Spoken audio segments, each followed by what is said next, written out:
in, whether it's environmentalism or culture or society, like with your broad lens and the research you do, like what are some of the things in 2019 that you're going to you see are going to become more to the forefront of society, especially modern society? Yeah. Well, I mean, interesting you use the word modern, because I think the greatest shift is that we're going to start listening to the old. We're going to start bringing. I hope so. Well, I mean, this is my idea, my bubble lens, as I like to call it, from what I'm seeing in the conversations we're having at Dumbo Feather and our interactions with our communities, that there is a lot more interest in ancient wisdom and ancient indigenous culture, and or the organic mind, as someone has once described it. What is the root knowledge that's been kind of muddied by the Industrial Revolution and these capitalist structures that we have now? How do we get back to essential values and qualities of connection to Mother Nature and being in relationship with Mother Nature in a way that we're both serving one another, and there's this beautiful synergy happening. I take groups to. I live in the old ways, and when we connect them, when I coach people, I take them back and connect them to nature.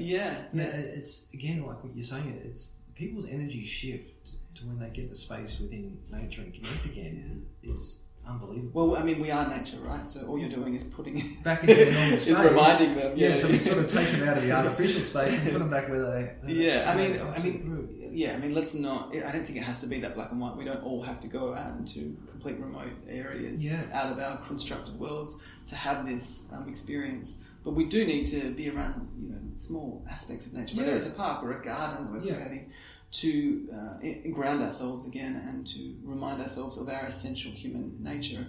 And from that place, we find a peacefulness and a more loving and abundant way of being with one another in the world, I think. I couldn't agree more. And it's like a reconnection, sort of back to self. Self being in nature reconnects our natural state. So, mate, before we go, like, is there anything you'd like to leave the listeners with? Like, is there any sort of overarching view from Dumbo Feather or yourself that you're really passionate about that you'd like to leave with?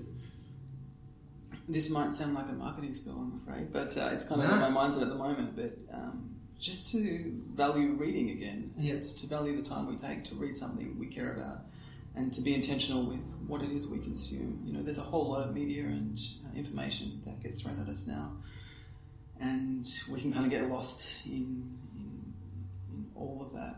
But to actually be able to think, okay, what is it that I want to bring into my life, and what is it that I want to learn about? And can I make space and time and give my energy to that kind of storytelling? So much power in that. Let's gain agency again, like reclaim agency over what it is that we're consuming and what it is we're bringing into our lives. And I think that kind of culture shift, or that kind of human shift, shapes the culture as well.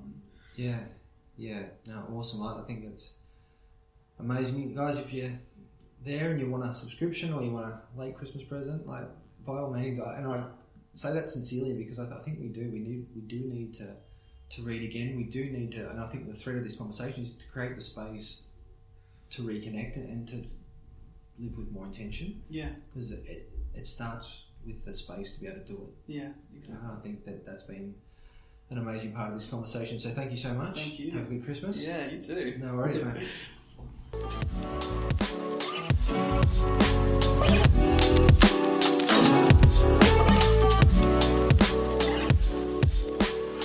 Okay, so that was Nathan. That's Nathan from Dumbo Feather.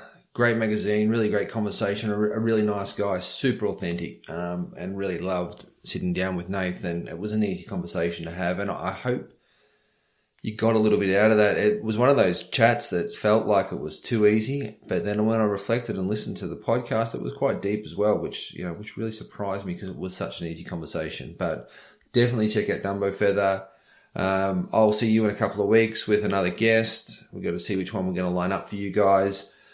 If you want, again, check me out at Luke McLean Mindfulness on Instagram or lukemclean.net on my website. And tell me what you think of the podcast. Again, I'd love your feedback. Pass it on. Just like we said on Dumbo Feather, pass it on. Share the link and share the love. Okay, see you in a couple of weeks.